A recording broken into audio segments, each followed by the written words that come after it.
I generally don't show you this stuff, but I said, what the heck?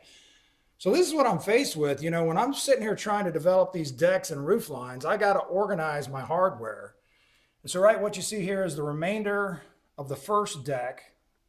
This will go into the 2x4 sides of the door jamb, and they'll be hung by these guys, which will be on the deck frame, and then they'll be connected with these. I'm calling them D rings, or they call them quick links, or whatever. Okay, so here we go. Here's the second deck, which I haven't built yet. The 4 U-bolts, 4 screw eyes, and then that remaining hardware I just showed you. Now here's what I'm about to do. This is the big roof line, 10 foot, and I need 5 of these U-bolts for it, 5 of these screw eyes, 3 of those guys. I'll show you how that's going to happen. And anyway, there's a lot of behind the scenes stuff that just hardware management and planning that a lot of times I don't show you, but it's part of the gig. And yes, it's stainless steel. I'm using stainless steel on fittings and hardware, or galvanized, hot dip galvanized for any of the bolts you see me install. I'm using coated screws. I'm using ceramic screws. I'm using galvanized, hot dip galvanized nails if I use them. So we're really trying to pay attention to all that stuff. And again, just thought I'd share. So you can see I'm putting up this siding. This is cedar. We call it channel rustic, or rustic channel. And it's siding that goes vertically, and it's got these, you know, the step in it, and then it overlays here. Now, I'm installing it back to front for that shingle effect. So I'll show you on little scraps of wood how this piece comes over and tucks on this. So this is solid, and this is your lap. So going down the road, the water will shed this way, shingle effect.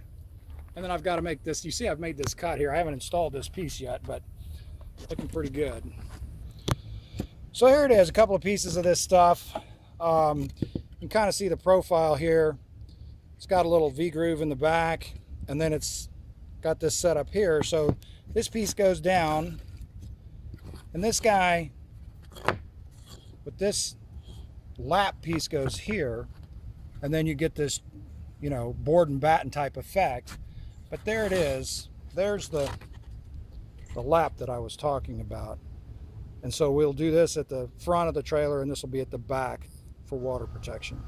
I've started the roofing, the metal roofing, and as you can see up on top, I've installed a peel and stick barrier.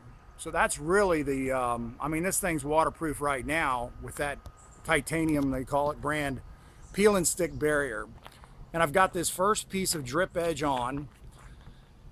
And on this, I've set up some sawhorses here to really take care of these 16-foot panels. And I've stacked them all up, and I've marked out my layout. And I'm going to pre-drill. I'm going to actually set the screws on the top of the ridges. I just prefer that than down in the field. Some people, it's okay to do it either way, but I just like it to be the screws on top. So I flipped these panels upside down, and I've done all my layout, and I'm going to pre-drill this so it'll be easier when I get up on the roof.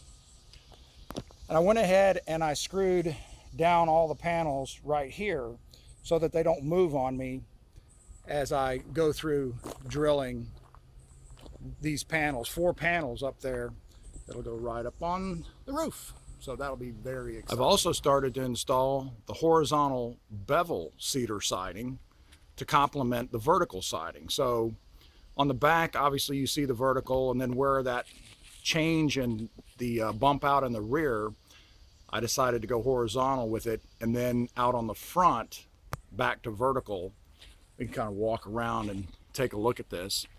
Again, here's that roof line, the fold out awning that will also have metal roofing on it. We'll walk around and you can kind of get the feeling of this vertical siding as it complements the horizontal siding. So here's what I came up with. You can see these little bolts go through a screw eye that's into the side of the 2x4. See all these, look at my band-aids. That's metal roofing right there. Crazy, right? Anyway, so that's pretty cool. I may get a shorter bolt for here, but there's a screw eye in here that this thing comes into, and that's the way that'll work. Obviously, I've got 3 of them. I was actually standing on this assembly while I was doing that drip edge on the side of the roof. So it's very strong. And again, it all folds down, and that's important because I have to stay within the width of the trailer right here,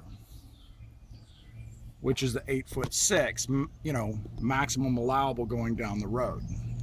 So this is how we designed it, and it's all working out as planned. Of course, we'll be real curious to see how much all this stuff weighs.